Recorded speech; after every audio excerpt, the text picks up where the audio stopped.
नमस्कार, DD news में आप सभी का स्वागत है। मैं हूं ऋतु वर्मा। खबरों की शुरुआत करने से पहले नजर डालेंगे अभी तक की हेडलाइंस पर। लोकसभा में बोले संसदीय कार्य मंत्री किरण रिजिजू, पेपर लीक मामले पर चर्चा के लिए तैयार सरकार। कहा, युवाओं के भविष्य की सुरक्षा सरकार की प्राथमिकता। विपक्ष के हंगामे के बीच संसद के दोनों सदनों की कार्रवाई कल तक के लिए स्थगित। रक्षा मंत्री राजनाथ सिंह ने विरोध प्रदर्शन पर जताई गंभीर चिंता। विपक्ष पर मैन्युफैक्चर्ड सेंस ऑफ एंगर फैलाने का आरोप। कहा, लोकतंत्र में बहस का सर्वोच्च मंच संसद, सड़क नहीं। छात्रों के प्रति सरकार की प्रतिबद्धता दोहराई।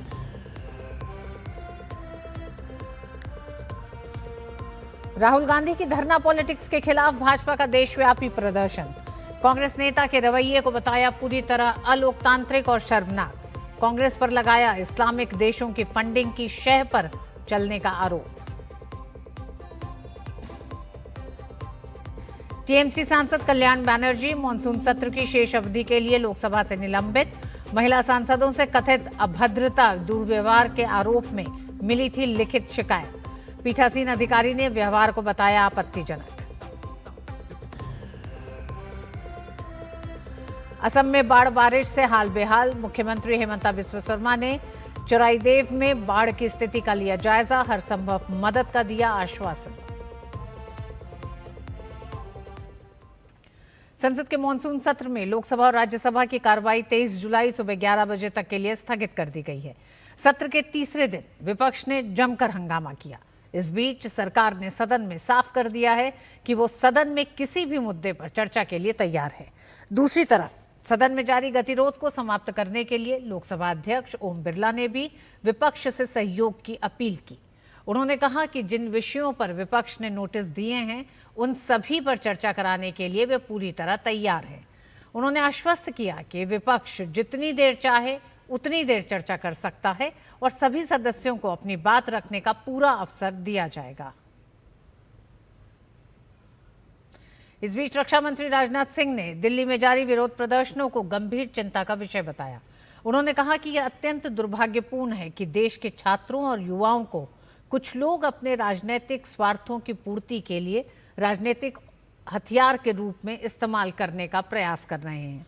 उन्होंने कहा कि प्रधानमंत्री नरेंद्र मोदी के नेतृत्व में केंद्र सरकार विद्यार्थियों और युवाओं की आकांक्षाओं को पूरा करने और उनके कल्याण के प्रति पूरी तरह प्रतिबद्ध है।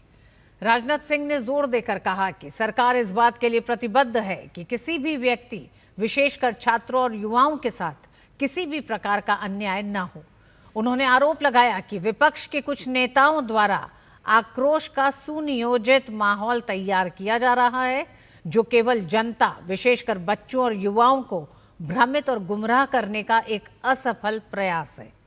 रक्षा मंत्री ने यह भी कहा कि सरकार ने संसद में हर मुद्दे पर सार्थक चर्चा की पेशकश की है, लेकिन विपक्ष संसद के बजाय सड़क पर मुद्दों का समाधान तलाशने का अनुचित प्रयास कर रहा है।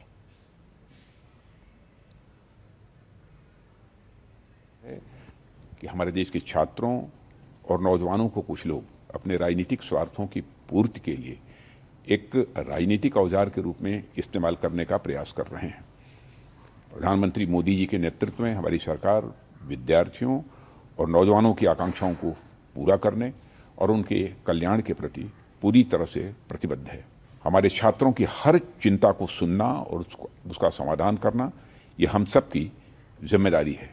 मुझे पूर्ण विश्वास है कि भारत के जागरूक, परिपक्व और हमारे विवेकशील नौजवान ऐसे भ्रामक प्रयासों को भली भांति समझते हैं और वे प्रगति, विकास तथा राष्ट्र निर्माण के ही वो मार्ग को चुनेंगे। मैं पूरी तरह से आश्वस्त हूँ। हम इस बात के लिए भी पूरी तरह से प्रतिबद्ध हैं कि किसी भी व्यक्ति, विशेषकर हमारे छात्रों और नौजवानों के साथ किसी भी प्रकार का अन्याय न हो।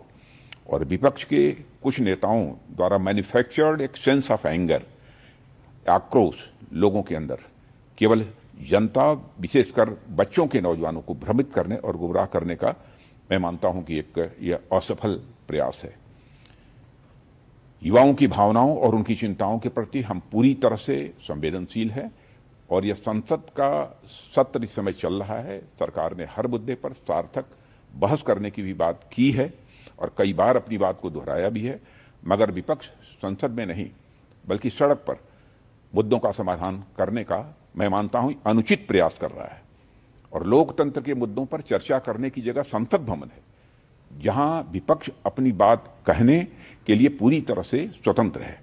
इसलिए यदि विपक्ष गंभीर है तो मौजूदा मानसून सत्र को सुचारू रूप से चलाने में व्यवधान न उत्पन्न करे और संसद में जिन भी मुद्दों पर वो चर्चा करना चाहता है वो मुद्दों पर चर्चा करे और सदन का और सरकार का ध्यान आकर्षित करे।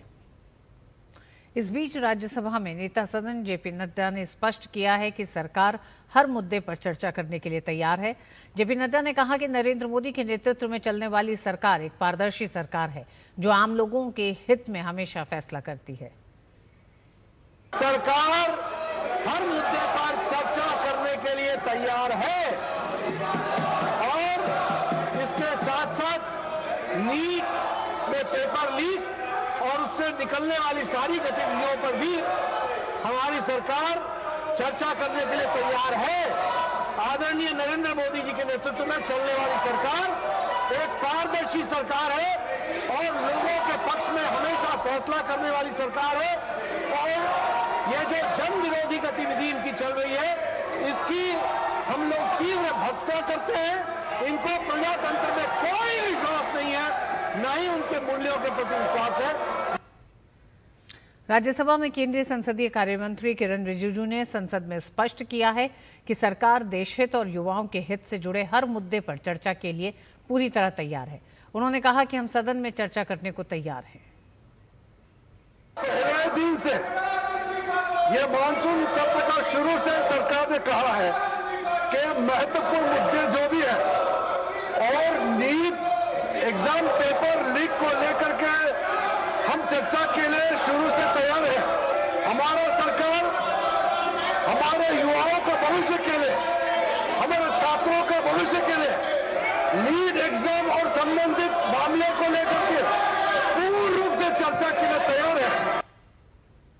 नीट पेपर लीक मामले में आज भाजपा सांसद बांसुरी स्वराज ने युवाओं के साथ होने का पूरा भरोसा दिलाया। उन्होंने कहा कि प्रधानमंत्री नरेंद्र मोदी देश के युवाओं को राष्ट्र का निर्माता मानते हैं। मोदी सरकार छात्रों के हितों को सर्वोपरि मानती है। नीट पेपर लीक मामले पर मोदी सरकार ने सही कदम उठाए हैं। स्वयं यशस्वी प्रधानमंत्री श्री नरेंद्र मोदी और मोदी सरकार स्टूडेंट्स के हितों को सर्वोपरि मानती है। हमारे लिए सबसे पहली प्राथमिकता है कि बच्चों के भविष्य की रक्षा हो। 3 मई को ये परीक्षा स्केड्यूल्ड थी, ये परीक्षा हुई और 11 मई को ये बात उभर कर आई कि ये परीक्षा किसी न किसी फॉर्म में 11 और 12 की जो इंटरवीनिंग नाइट थी उसमें ये पता चला कि परीक्षा किसी फॉर्म में शायद कॉम्प्रोमाइज़ हो गई है। ऐसे में किसी भी जिम्मेदार सरकार से 3 तरह की अपेक्षा है। पहला कि वो बच्चों के भविष्य को सुनिश्चित करने के लिए कदम उठाए, बच्चों की रक्षा करे। दूसरा, आरोपियों को जस्टिस तक लाने की पूरी कोशिश करें ताकि किसी भी प्रकार की कोताही वहाँ ना हो। और तीसरी बात, ऐसी गलती दोबारा ना हो उसको सुनिश्चित करें। इसी के साथ सांसद बांसुरी स्वराज ने कहा कि नीट पेपर लीक मामले में 13 आरोपियों को गिरफ्तार किया गया है जो कि आज भी हिरासत में है। उन्होंने दोषियों पर कड़ी कार्रवाई का आश्वासन भी दिया। 12 मई को ही मिनिस्ट्री ऑफ एजुकेशन ने FIR लॉन्च करी और तुरंत ही बिना किसी विलंब के पारदर्शिता के साथ इसकी जांच CBI को सौंप दी गई। CBI ने एक SIT का गठन करा और 1 नहीं 2 नहीं बल्कि 13 आरोपियों को अरेस्ट करा। वो आज भी हिरासत में हैं। They are still behind bars. इसी के साथ साथ मैं आपको आश्वासन देना चाहती हूँ कि मोदी सरकार ने बहुत ही जिम्मेदाराना रवैया निभाते हुए कोर्ट से ये भी प्रार्थना करी है कि इसका trial day to day basis पे सुनवाई हो उसकी, और आरोपियों को कड़ी से कड़ी सजा भी हो और जल्द से जल्द सजा हो ताकि स्टूडेंट्स को न्याय मिल पाए। दिल्ली के संसद मार्ग इलाके में हुए विरोध प्रदर्शन के दौरान हुई हिंसा में ड्यूटी पर तैनात संसद मार्ग पुलिस स्टेशन के कांस्टेबल अंकित कसाना गंभीर रूप से घायल हुए हैं। कांस्टेबल अंकित कसाना ने बताया कि जब पुलिस की टीम भीड़ को नियंत्रित कर रही थी, तभी पास में बने एक सार्वजनिक शौचालय की छत से कुछ असामाजिक तत्वों ने टाइल्स, पत्थर और नुकीली वस्तुएं फेंकना शुरू कर दिया। पथराव हुआ तो हमने इधर उधर देखा तो समझ में नहीं आ रहा था पत्थर आ कहां से रहे हैं। थोड़ी देर बाद देखने के बाद पता चला कि सुलभ शौचालय के ऊपर कई लोग छुपे हुए हैं जो कि हमारे ऊपर पथराव कर रहे हैं, और वो पत्थर नहीं थे, वो टाइलें थी। टाइलों को नोकीला करके एज एन वेपन यूज करा जा रहा था हमारे को कट्स मारने के लिए, ताकि हमारे को चोटें ज्यादा आए। तो जैसे ही मैंने उस चीज को देखा तो मैं उसको रोकने के लिए ऊपर की तरफ भागा और मैं सुलभ शौचालय की छत पे चढ़ा।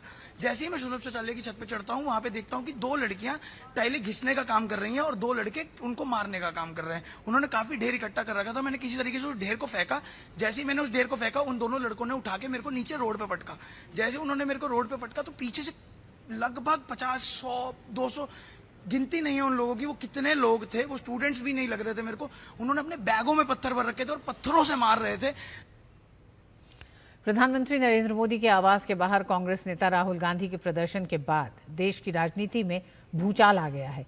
इस धरने के खिलाफ आज भारतीय जनता पार्टी ने देश भर में कांग्रेस के खिलाफ मोर्चा खोलते हुए जबरदस्त हल्ला बोल किया।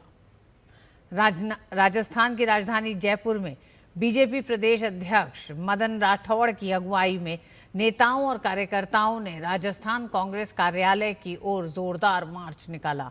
वहीं बिहार की राजधानी पटना से लेकर जम्मू और हैदराबाद तक बीजेपी कार्यकर्ताओं ने सड़कों पर उतरकर कांग्रेस के खिलाफ जोरदार नारेबाजी की। दक्षिण भारत में भी इसका बड़ा असर देखने को मिला है। आंध्र प्रदेश के विजयवाड़ा में बीजेपी कार्यकर्ताओं ने कांग्रेस दफ्तर का घेराव किया, जहां दोनों पार्टियों के कार्यकर्ताओं के बीच तीखी नोकझोंक देखने को मिली। तो वहीं केरल की राजधानी तिरुवनंतपुरम में भी बीजेपी ने प्रदेश कांग्रेस कमेटी दफ्तर तक विरोध मार्च निकाला।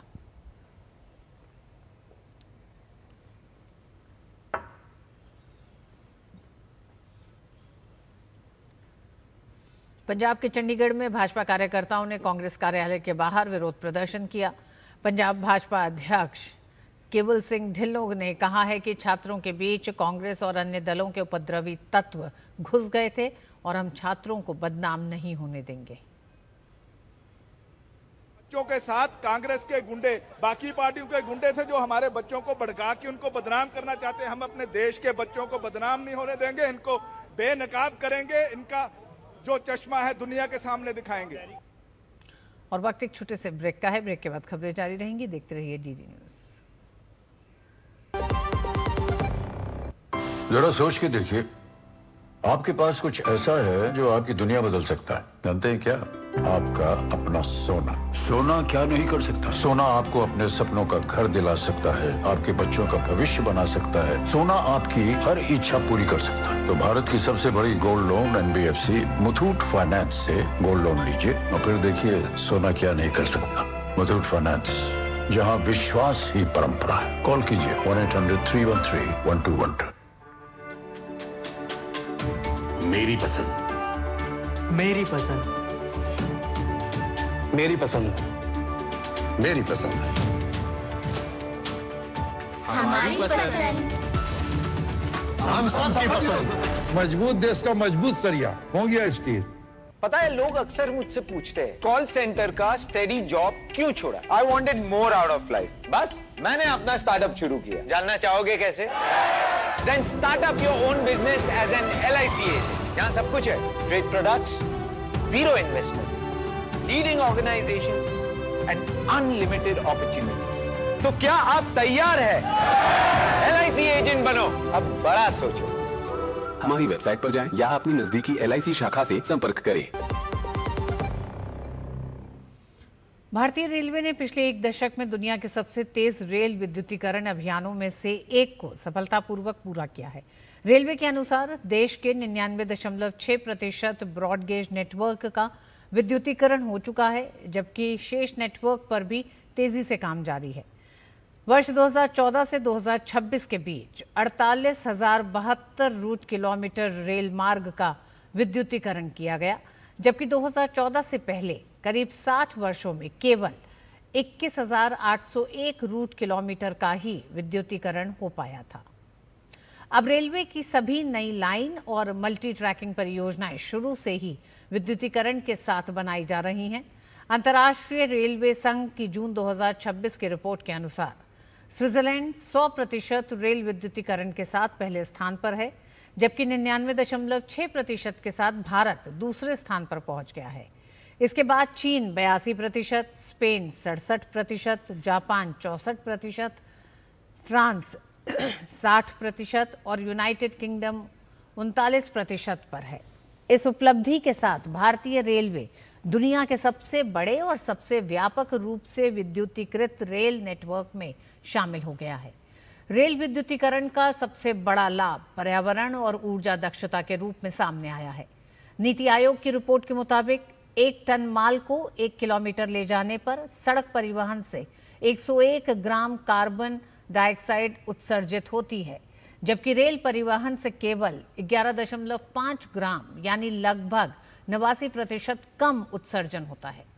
रेलवे का कहना है कि विद्युतीकरण से डीजल पर निर्भरता कम हुई है, ट्रेनों की गति और ढुलाई क्षमता बढ़ी है और यात्रा समय में भी कमी आई है। रेलवे के डीजल उपभोग में भी उल्लेखनीय गिरावट दर्ज की गई है। 2015-16 में ट्रैक्शन के लिए 293 करोड़ लीटर डीजल की खपत होती थी, जो 2024-25 में घटकर 108 करोड़ लीटर रह गई, यानी 185 करोड़ लीटर डीजल की बचत हुई है। इससे न केवल सरकार की विदेशी मुद्रा की बचत हुई, बल्कि ईंधन आयात पर निर्भरता भी कम हुई है। भारतीय रेलवे अब हरित ऊर्जा की दिशा में भी तेजी से आगे बढ़ रहा है और जून 2026 तक रेलवे ने 1161 मेगावाट सौर ऊर्जा और 103 मेगावाट पवन ऊर्जा क्षमता स्थापित कर ली है। रेलवे का लक्ष्य भविष्य में अपनी ट्रैक्शन बिजली की ज़रूरतों को सौर, पवन और हाइब्रिड ऊर्जा स्रोतों से पूरा करना है, ताकि कार्बन फुटप्रिंट को और कम किया जा सके। देश के अधिकांश रेलवे जोन अब 100% विद्युतीकृत हो चुके हैं। वहीं राज्यों की बात करें तो उत्तर प्रदेश, बिहार, मध्य प्रदेश, आंध्र प्रदेश, महाराष्ट्र, गुजरात, दिल्ली, पंजाब, ओडिशा, तेलंगाना, पश्चिम बंगाल और जम्मू कश्मीर समेत अधिकांश राज्यों का रेल नेटवर्क पूरी तरह विद्युतीकृत हो चुका है।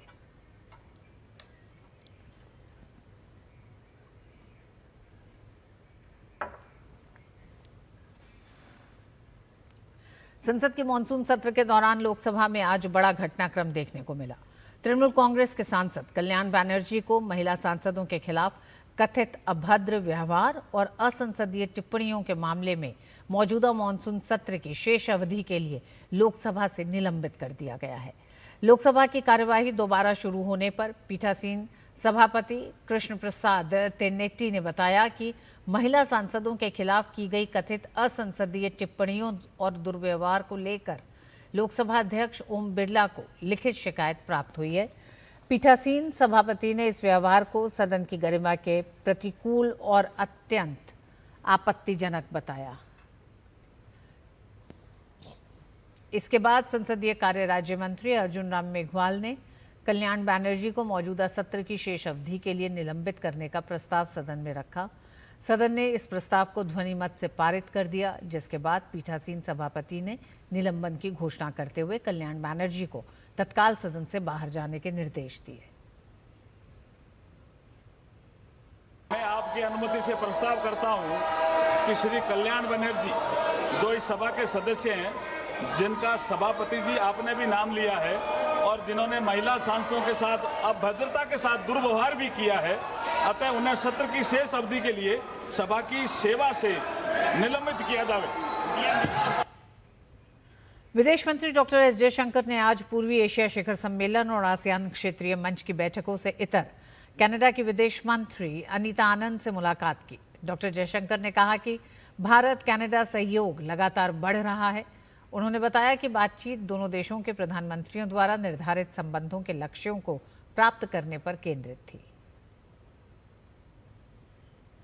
विदेश मंत्री डॉक्टर एस जयशंकर ने आज पूर्वी एशिया शिखर सम्मेलन और आसियान क्षेत्रीय मंच की बैठकों से इतर थाईलैंड के उप प्रधानमंत्री और विदेश मंत्री सियासक हुआंग केट केओ से मुलाकात की। दोनों नेताओं ने द्विपक्षीय संबंधों को और मजबूत करने पर चर्चा की। साथ ही दोनों नेताओं ने म्यांमार में हो रहे घटनाक्रमों पर भी विचारों का आदान प्रदान किया। जम्मू कश्मीर के अनंतनाग में बुधवार को एक आतंकी हमले में एक पुलिसकर्मी शहीद हो गए। आतंकी हमला अनंतनाग के कोकरेनाग इलाके में हुआ है। खबरों के मुताबिक आतंकियों ने अचानक बाहर निकलकर फायरिंग शुरू कर दी। हालांकि सुरक्षा बलों ने भी हमले का करारा जवाब दिया। दोनों तरफ से हुई गोलीबारी में एक पुलिसकर्मी गंभीर रूप से घायल हो गए, जिनकी अस्पताल में इलाज के दौरान मौत हो गई। बहरहाल सुरक्षा बलों ने इलाके की घेराबंदी कर तलाशी अभियान तेज कर दिया है। अधिकारियों के मुताबिक गोलीबारी आज दोपहर करीब 12:30 बजे अनंतनाग के लाल चौक इलाके में हुई। असम के मुख्यमंत्री हेमंत बिस्व शर्मा ने आज राज्य के चराईदेव जिले में बाढ़ की स्थिति का निरीक्षण किया और एक रिलीफ कैंप में प्रभावित परिवारों से भी मुलाकात की। इस दौरान सीएम हेमंता ने उन्हें हर संभव मदद का आश्वासन दिया। Assam state disaster management authority के ताज़ा आंकड़ों के मुताबिक अभी 16 जिले बाढ़ से प्रभावित हैं। 44 रेवेन्यू सर्कल के तहत आने वाले लगभग 872 गांव इस बाढ़ में डूब गए हैं। असम में बाढ़ से हालात और बिगड़ते जा रहे हैं और अब तक राज्य में 31 लोगों की मौत हो चुकी है और 16 जिलों में लगभग 5.5 लाख लोग बाढ़ से प्रभावित हैं। राज्य आपदा प्रबंधन प्राधिकरण के अनुसार सबसे ज्यादा असर शिवसागर जिले में देखा गया, जहां मंगलवार को 13 लोगों की मौत हुई। शिवसागर के अलावा गोलाघाट, कामरूप, होजाई, डिब्रूगढ़, विश्वनाथ, धेमाजी, सोनितपुर, उदालगुड़ी, नगांव, चराईदेव, कामरूप, जोरहाट, तिनसुकिया, कार्बी आंगलोंग, लखीमपुर और शिवसागर जिला सबसे ज्यादा प्रभावित है। लिहाजा एनडीआरएफ, एसडीआरएफ और फायर सर्विस की टीमों ने मोर्चा संभाल रखा है ताकि प्रभावितों तक हर संभव मदद पहुंचाई जा सके। राहत शिविरों में हजारों लोगों ने शरण ली है। राज्य में दिखौं, दिसांग, ब्रह्मपुत्र, बुढ़ीडिंहिंग और धनसिरी नदियां खतरे के निशान के ऊपर बह रही हैं। और इसी के साथ इस बुलेटिन में इतना ही। नमस्कार।